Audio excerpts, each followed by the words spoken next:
नमस्कार दर्शकों, स्वागत है आपका हमारे द न्यूज़ अड्डा 24 चैनल में और मैं हूं आपके साथ रजत। दोस्तों, 2022 का चुनाव आ रहा है। 2022 को चुनाव को लेकर तमाम राजनीतिक पार्टियां सक्रिय हो चुकी हैं और तमाम राजनीतिक दल और उनसे जुड़े जो कार्यकर्ता हैं वो चुनाव की तैयारी में लग गए हैं।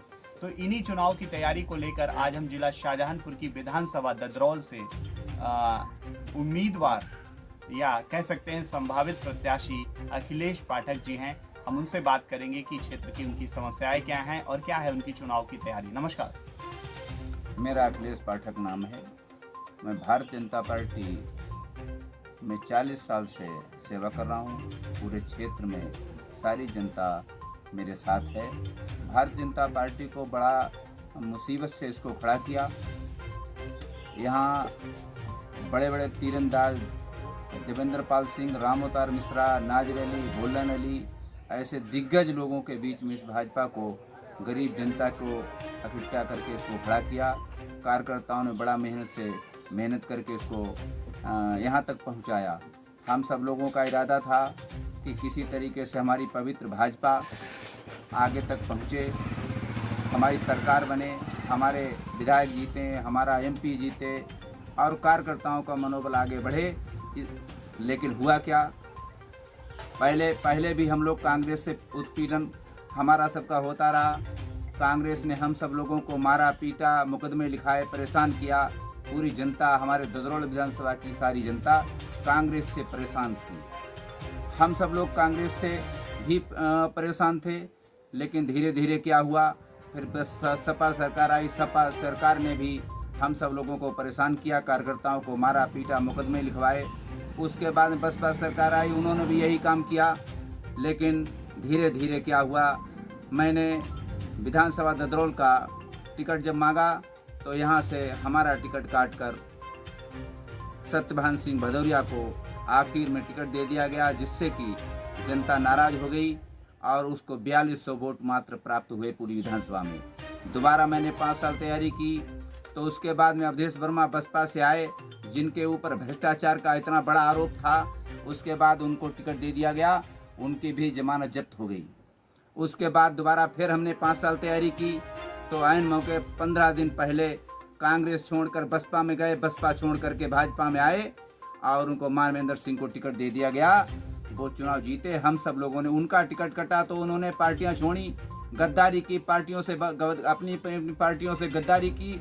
मैं एक वफादार था, हमारे कार्यकर्ता वफादार थे, उन्होंने पार्टी की मदद की। नतीजा क्या हुआ कि यहाँ हमारी पार्टी में रहकर कांग्रेसियों ने हमारे कार्यकर्ताओं से बदला लिया और उनको परेशान किया। यहाँ गेहूं के सेंटर बुरी तरीके से लूटे गए, जैसे सपा की सरकारों में लूटे जाते हैं, बसपा सरकारों में लूटे जाते हैं। धान क्रय केंद्रों पर भी वही हुआ, गन्ना सेंटरों पर वही हुआ। पूरी हमारी भारतीय जनता पार्टी की छवि खराब हुई और सरकार की छवि खराब हुई। जो बाहर से नेता आए हैं उनके संस्कार गलत थे। उन्हीं संस्कारों की बदौलत मैं उनसे युद्ध करता रहा, लड़ता रहा और आज भी मुझे ऐसा ही महसूस हो रहा है कि मुझे कांग्रेस से लड़ना पड़ रहा है। भारतीय जनता पार्टी पूरी कांग्रेसमय हो गई है। यहाँ किसी कार्यकर्ता का कोई भी काम नहीं होता, कार्यकर्ता की चलती नहीं है, कार्यकर्ता का उत्पीड़न होता है। इसलिए कार्यकर्ताओं ने इस बार तय किया है हर कंडीशन पर चुनाव लड़ना है।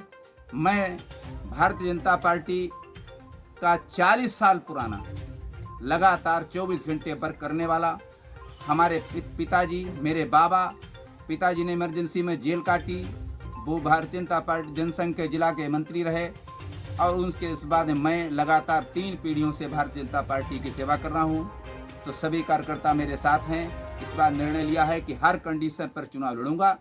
अगर पार्टी टिकट देती है तो पार्टी से, नहीं टिकट देती है तो मैं निर्दलीय चुनाव लड़ूंगा और भारतीय जनता पार्टी को एक स्वच्छ पवित्र एक विधायक दूंगा।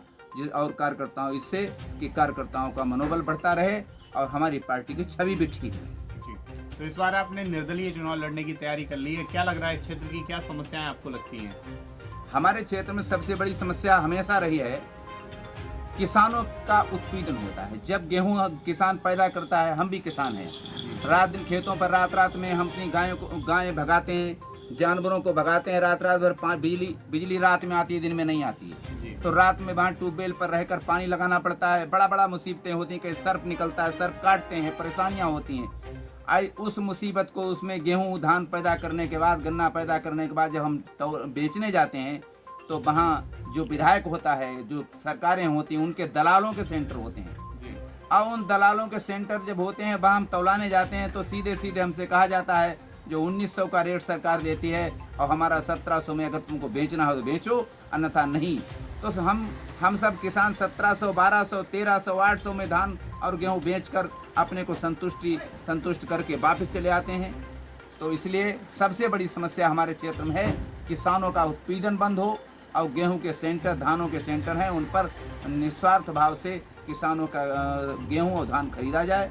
सबसे बड़ी ये समस्या है। और सबसे बड़ी दूसरी समस्या है गौकसी की। जी। हमारे यहाँ कांठ में बड़ी मात्रा में गायें छूटी हैं। और पहले तो क्या था कि यहाँ कसाई 9,000, 10,000, 15,000, 20,000 में गायें खरीदते थे, फिर उनको काटते थे।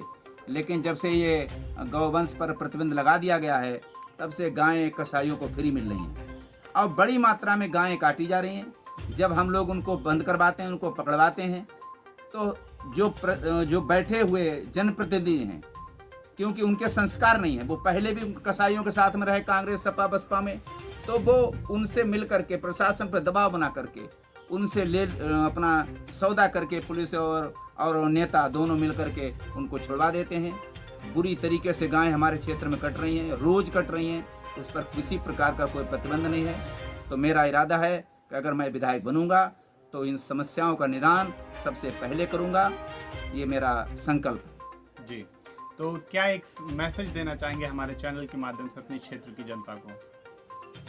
मैं पहले तो पूरी आम जनता, ददरौल विधानसभा की ऐसा कोई गांव, कोई घर नहीं है जिस घर पर मैं 10 बार, 15 बार, 20 बार, 40 साल में ना गया हूँ।